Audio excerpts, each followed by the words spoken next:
26-27 Şubat'ta Peşmergebaşı Barzani önce İstanbul'a gelerek Mabeyin Köşkü'nde Cumhurbaşkanı ile sonra da Ankara'da Başbakan'la görüşmüştür. Bu ziyaretin neden ve sonuçları şimdilik değerlendirmelerimiz arasında değildir.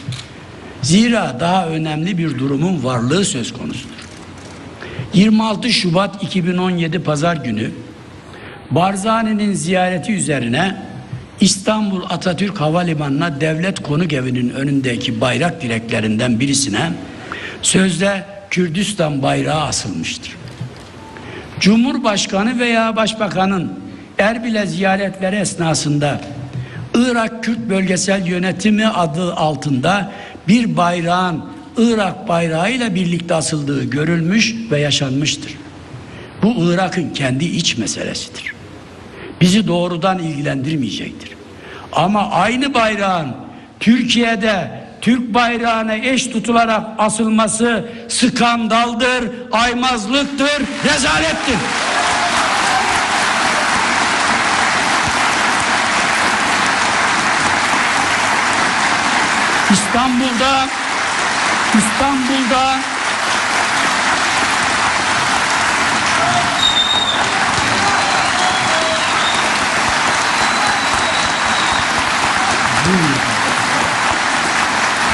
İstanbul'da bu sözde bayrağın dalgalanmasına kim izin vermiştir?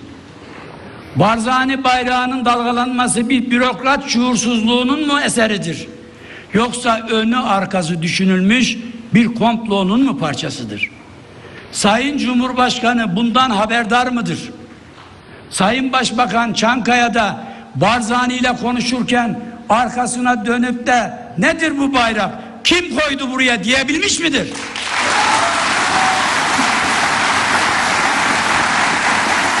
Peşmerge ne zaman bayrağa sahip olmuştur? Ve Türkiye ne zamandır Irak'ın kuzeyinde bağımsızlık için referandum yapmaktan bahseden tutuklu HDP'lerin bırakılması ile ilgili görüş sarf eden Peşmerge kalıntısının bayrağını tanımıştır. Bizim Barzani'nin bayrağını vatan semalarında, başbakanlık odalarında görmeye tahammülümüz kesinlikle yoktur.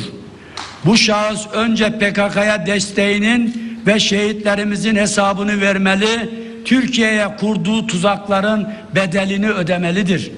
Türk milletine kefen biçen bir çürümüşün Türkiye'de bir şey yokmuş gibi ağırlanması milli gururu incitmiş, milli vicdanı sarsmış ve rahatsız etmiştir. Bizim de buna onayımız yoktur, tepkimiz şiddetli ve tavizsizdir. Ne olursa olsun sonuna kadar devlet, sonuna kadar millet, irade ve yeminimiz evet diyoruz. Bu düşüncelerle sözlerime son verirken hepinizi bir kez daha sevgi ve saygılarımla selamlıyor. Başarılı, sağlıklı günler diliyorum. Sağ olun, var olun, Cenab-ı Allah'a emanet olun.